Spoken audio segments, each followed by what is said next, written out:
You know, I had to take a break from my busy schedule this morning to speak about this guy, this pastor that sat on television with Trump, talking about, quote unquote, that these Chicago gang members reached out to him.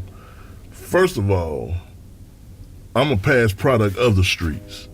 And to hear this man from Ohio come here and try to be a spokesperson for the people of Chicago, the young men of Chicago. First of all, he has no idea how the structure is set up here and the way things are done. It's political. I think he's doing it for his own advancement. I don't think he's sincere. It's basically probably about money.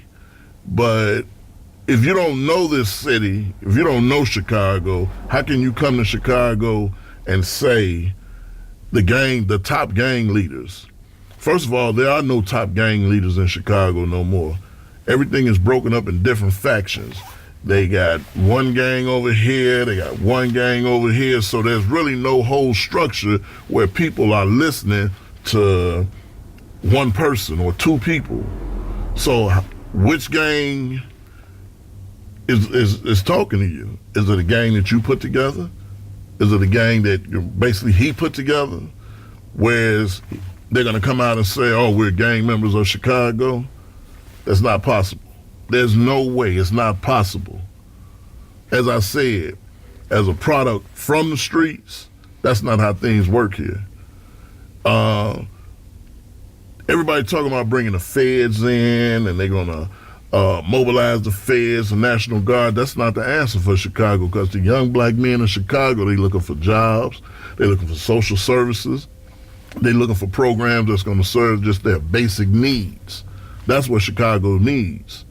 So when you start putting that in place and putting a program and a system that's monitored by people, they're going to make sure that the funds go to the people that they're for, instead of people padding their own pockets. I'm not here to bash and say different community leaders have done this in the past. Well, I am here to say, but I'm not going to single anybody out, because that's basically what's done.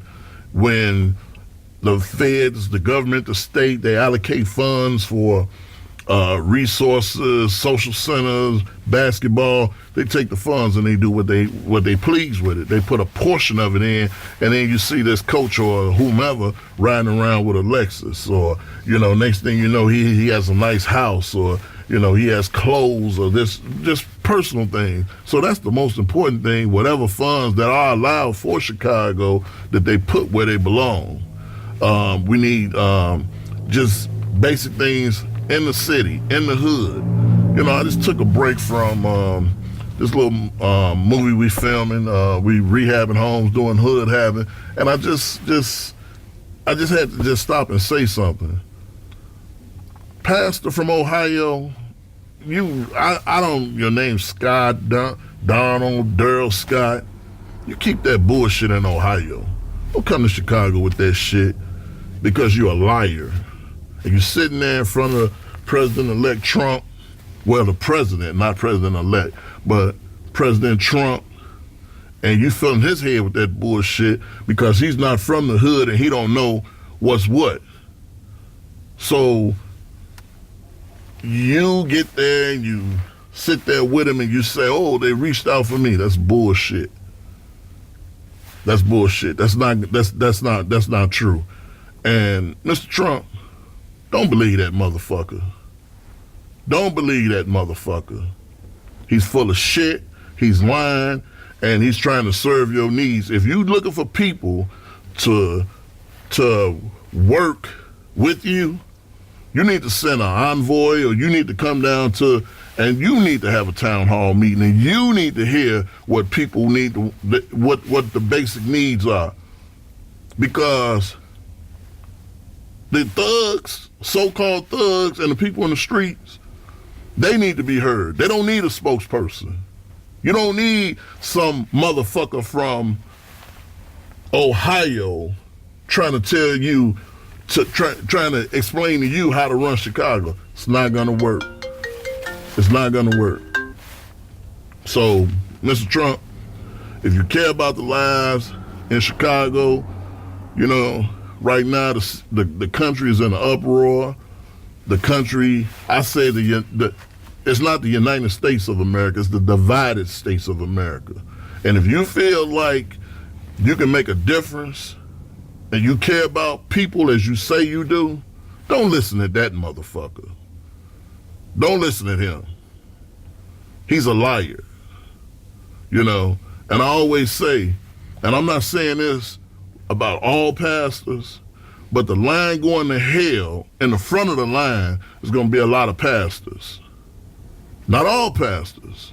We have some good pastors here in Chicago that work with the youth, and I think it's a slap in the face if you overlook them and you go with this clown. You don't need a yes man. You need a man that's going to stand in your face and tell you exactly what Chicago needs, and somebody that's not going to sit here and kiss your ass and say, oh yeah, Mr. Trump, that's what's needed. You know, I've never done a video. I'm not doing this for fame, fortune, or none of that. I'm just concerned because there's too many people that are dying, and then you got too many people that are lying to you in your face. And if you really want to get to the root of the problem, Mr. Trump, you come to Chicago and you set up something and you listen to people, or you send someone that's going to bring it to you just like it was told to them, and you send someone to just canvass the neighborhood, talk to people. Can't do it from the office. You got to do it on the streets. And you have to find a good grassroots organization that's not on no bullshit to work with you and your administration, and all this killing will stop. The reason why the killing is going on, because of there's nothing out here to offer the young black youth of today. Everything's been stripped. Socially, economically, we have kids raising kids. We don't even have just basic social programs where a kid can go after school. And fuck some basketball. All this midnight basketball, these basketball camps, fuck that. You need to take that away from the agenda, and you need to focus more on education.